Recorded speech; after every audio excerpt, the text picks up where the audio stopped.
மாதத்தில் 25 நாட்கள் நம்மோடு சொர்க்கத்தில் இருப்பதை உணர்த்துபவள் 5 நாட்கள் மட்டும் நரகத்தில் வாழ்கிறாள் என்பதை நாம் உணர்வது இல்லை.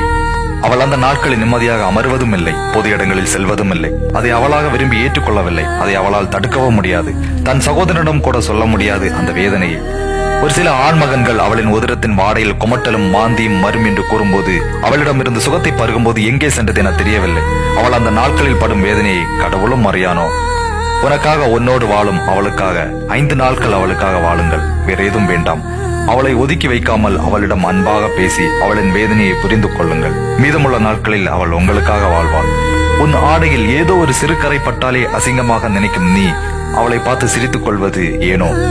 அவளுக்கு அந்த முதல் நாள் எங்கே எப்படி தொடங்கும் என தெரியாமல் அவள் அடையும் வேதனையை வார்த்தைகளால் கூறிவிட முடியாது. நீ ஒரு பெண்ணுக்கு எந்த உறவாக வேண்டுமானாலும் இரு, ஆனால் அந்த நாட்களில் அவளிடம் ஒரு தாயாக இரு. அதுவே போதும். அவள் உனக்காக வாழ்வாள்.